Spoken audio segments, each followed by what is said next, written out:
something like this has never happened. And so Gladly supporting it. I'm a runner and I have been part of so many running events and I've promoted a lot of awareness. So people do ask, how can a run create awareness? What is the fundamental thing about it? But see, when there is an event like this, and I congratulate the team for that, whenever there is an event like this, the people from different walks of life, they come together to promote it, to talk about it.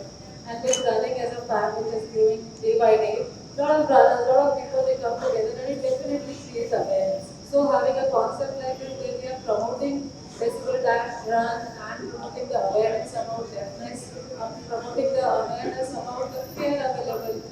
I mean, it definitely is going to help, and I'm definitely in support of. We are hosting this press meet here in Columbus, Ohio, hosting Italy, and this Maurya Foundation, we are going to this the event on March 2nd. This is for a social cause, and this is for the first time in Telangana, which we have initiated, and this will be the ongoing activity. For every year, we are planning for this kind of activity through Dr. Sri Prakash sir, with the initiation of Dr. Sri Prakash sir and Dr. Rashmi sir. And I wish everyone to be part of this event. And this is for a social cause. We will make this as much as good and successful. నేను doctor Vinnakota Sriprakash microcare ENT hospitals Maurya foundation తరఫున decibel dash 2025 run for hearing conduct చేయడం జరుగుతున్నది.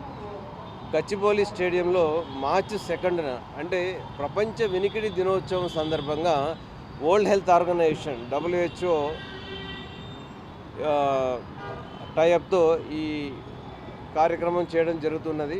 Run for hearing. ఈ run for hearing అనేది వినికిడి లోపము awareness కోసం. వినికిడి లోపము మన దేశంలో దాదాపుగా 500 మిలియన్ల మంది సఫర్ అవుతున్నారు. అలాగే ప్రపంచవ్యాప్తంగా లక్షలాది మంది ఈ వినికిడి లోపంతో బాధపడుతున్నారు. NSSO అంటే నేషనల్ శాంపుల్ సర్వే ఆర్గనైజేషన్ ప్రకారము 6.3% of Indian population are suffering with severe hearing loss. అలాగే NSSO మరో లెక్క ప్రకారము ప్రతి 1,00,000 మందిలో 291 మంది సివియర్ ప్రొఫౌండ్ హియరింగ్ లాస్తో బాధపడుతున్నారు. అంటే వీళ్ళందరికీ కూడా ఏదో ఒక రూపంలో హియరింగ్ ట్రీట్మెంట్ చేయాల్సిన అవసరం ఉంది.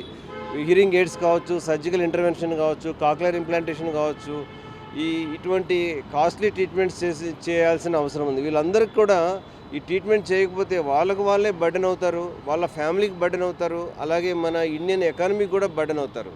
కాబట్టి గవర్నమెంట్ కూడా ఇనిషియేటివ్ తీసుకొని అందరికీ వినికిడి లోపం రాకుండానే ముందుగానే డయాగ్నోసిస్ చేస్తే, ఎర్లీ డిటెక్షన్ చేస్తే, కరెక్ట్గా ట్రీట్మెంట్ ఇస్తే దాదాపుగా 70% ఆఫ్ ది పీపుల్లో కూడా మన వినికిడి లోపాన్ని అరికట్టవచ్చు.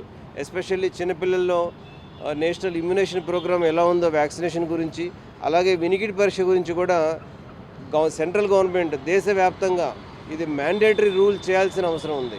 అంటే పుట్టిన తర్వాత హాస్పిటల్ నుంచి బేబీ ఇంటికి వెళ్ళే లోపుగానే ఈ వినికిడి పరీక్ష చేస్తే ఎర్లీగా డయాగ్నోసిస్ చేసినప్పుడు వితిన్ 1 year లోపు కనుక ట్రీట్మెంట్ ఇస్తే వినికిడితో పాటుగా స్పీచ్ కూడా బాగా డెవలప్ అవుతుంది. ఎప్పుడైతే ఎర్లీ డయాగ్నోసిస్ చేయమో, ఆ బేబీని అలా వదిలేస్తామో, ఆ బేబీకి వినికిడి పోతుంది, అలాగే స్పీచ్ కూడా డెవలప్ కాకుండా పుట్టు చెవుడు మూగతో ఉంటారనమాట. అటువంటి బేబీ వాళ్ళ ఫ్యామిలీకే కాకుండా దేశానికి మొత్తానికి కూడా ఇట్ ఈజ్ ఎకానమిక్ బర్డెన్. కాబట్టి గవర్నమెంట్స్ కూడా ఇనిషియేటివ్ తీసుకోవాలి.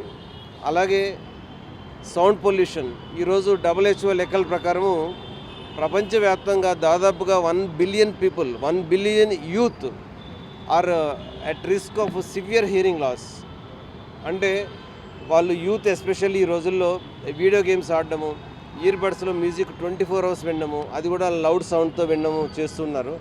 దీనివల్ల 1 బిలియన్ యూత్ హియరింగ్ లాస్తో ఎఫెక్ట్ అయ్యే అవకాశం ఉంది. వాళ్ళందరూ కూడా ఒకసారి హియరింగ్ లాస్ అంటే వినికిడి లోపం జరిగిందంటే వినికిడి నరాలు ఎప్పుడైతే డ్యామేజ్ అవుతాయో that is damaged for ever, మళ్ళీ ఎప్పటికీ రాదు. దానికి హియరింగ్ ఎయిడ్ పెట్టుకోవాల్సిందే తప్పనిసరిగా. కాబట్టి వినికిడి నరాన్ని కాపాడుకోవాల్సిన బాధ్యత చాలా ఉంది. అలాగే గవర్నమెంట్ మరొక ఇనిషియేటివ్ తీసుకోవాల్సిన అవసరం ఉంది, ఎస్పెషల్లీ నాయిస్ పొల్యూషన్ గురించి. నాయిస్ పొల్యూషన్ ఏంటంటే సాధారణంగా 70-80 డెసిబల్స్ వరకు కూడా మనిషి హీర్స్ టాలరేట్ చేస్తాయి అనమాట. 80 డెసిబల్స్ దాటిందంటే మిషనరీ సౌండ్స్ కావచ్చు, ఇవన్నిటి వలన నాయిస్ పొల్యూషన్ ద్వారా హీరింగ్ లోపం జరగడం అనేది కూడా లక్షల్లో చూస్తున్నాము. వీళ్ళందరికీ తప్పనిసరిగా మెషిన్ పెట్టుకోవాల్సి వస్తుంది, వాళ్ళు వ్యక్తిగత పనులు చేసుకోలేరు, ఆఫీస్ వర్క్ చేసుకోలేరు. వీళ్ళందరూ కూడా వాళ్ళకి వాళ్ళే బర్డెన్ అవుతారు, ఫ్యామిలీకి బర్డెన్ అవుతారు, కంట్రీకి కూడా బర్డెన్ అవుతారు. కాబట్టి గవర్నమెంట్ కూడా నాయిస్ పొల్యూషన్ గురించి ఇనిషియేటివ్ తీసుకొని నాయిస్ పొల్యూషన్ తగ్గించడానికి చాలా కొన్ని ఇంపార్టెంట్ జాగ్రత్తలు తీసుకోవాల్సిన, మ్యాండేటరీ రూల్స్ చేయాల్సిన అవసరం ఉంది.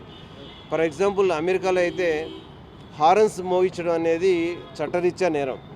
మరీ తప్పని పరిస్థితుల్లో మాత్రమే కార్ హారన్ మోగించాలి. కానీ ఇక్కడ మన ప్రతిదానికి చిన్న చిన్న విషయానికి కూడా హారన్ మోగించడం జరుగుతుంది. సింపుల్ హారన్ మోగించడం తగ్గించడం వలన అది మ్యాండేటరీ రూల్ తీసుకొస్తే చాలా వరకు నాయిస్ పొల్యూషన్ తగ్గుతుంది. అలాగే ఇంకా చాలా రకాలుగా ఉన్నాయి, అవన్నిటిని కూడా తీసుకురావాల్సిన అవసరం ఉంది. కాబట్టి అందరూ కూడా decibel dash run for hearing, ఈ హీరింగ్ లాస్ వినికిడి లోపం గురించి అవేర్నెస్ కోసము March 2, 2025 అందరూ గచ్చిబౌలి స్టేడియంకి వచ్చి ఈ రన్లు పార్టిసిపేట్ చేయండి. 2K, 5K, 10K రన్ ఉంటుంది. నేను వస్తున్నాను, నాతో పాటు మీరు రండి అందరు. నేను డాక్టర్ మరియు administrator cum lawyer cum NGO specialist. నేను currently I'm working with Guinness hospitals, world largest group in the world. ఈ decibel dash run doctor Sriprakash గారు with the chairman for this programme. నేను ఈ ప్రోగ్రామ్కి ఆర్గనైజ్ సెక్రటరీ. ప్రపంచంలో decibel అంటే sound measure form of decibels అని measure చేస్తారు.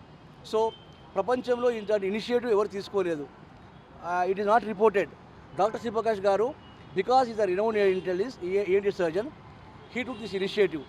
నేను ఈ ప్రోగ్రామ్కి స్కూల్స్ కాకుండా, ఎందుకంటే 18 years బిలో గవర్నమెంట్ అప్రూవల్ లేదు రన్ చేయడానికి, కనుక 2K, 5K, 10K అన్న రోజు March 2 రోజు గచ్చిబౌలిలో అబౌవ్ 18 years వాళ్ళు, college, universities, doctors, IT professionals, corporates అందరూ కూడా ఇది పెద్ద ఎత్తున చేయాలి. ఎందుకోసం అంటే ఇమ్యునైజేషన్ షెడ్యూల్ ఇండియాలో ఏదైతే ఉందో, లైక్ BCG టెటానస్ వ్యాక్సిన్, ఇది ఓన్లీ ఆ వ్యాక్సినేషన్ ప్రోగ్రామ్ ఉంది, కానీ ఇండియాలో హీరింగ్ టెస్ట్ లేదు. అయితే మేము అండర్ ENTకి బయోకే కింద మౌర్య ఫౌండేషన్ కింద 2 years బై బర్త్ అయిన పిల్లలు బయటకు వెళ్ళక ముందే హీరింగ్ టెస్ట్ చేస్తున్నాం. చేసి ప్రపంచంలో 500 million people are suffering with definite suffer అవుతున్నారు. 30%ని మనం ఇరాడికేట్ చేయొచ్చు ఓన్లీ బై స్క్రీనింగ్. మిగతా 70%ని we can treat them. So there is significant hearing loss 1,230,000 ఉంటుందని చెప్పి మేము ఇది నినాదం కింద we're doing it. This activities regular. ఈ ఈవెంట్ 2nd తర్వాత 3rd to 10th రోజు మేము మైక్రోకేర్ హాస్పిటల్స్ మన జూబ్లీస్లో మరి KPCలో 7 days డ్రైవ్ చేస్తున్నాము. తర్వాత బసెస్ తీసుకొని తెలంగాణ, ఏపీలో we are going to cover entire both states doing hearing test all. So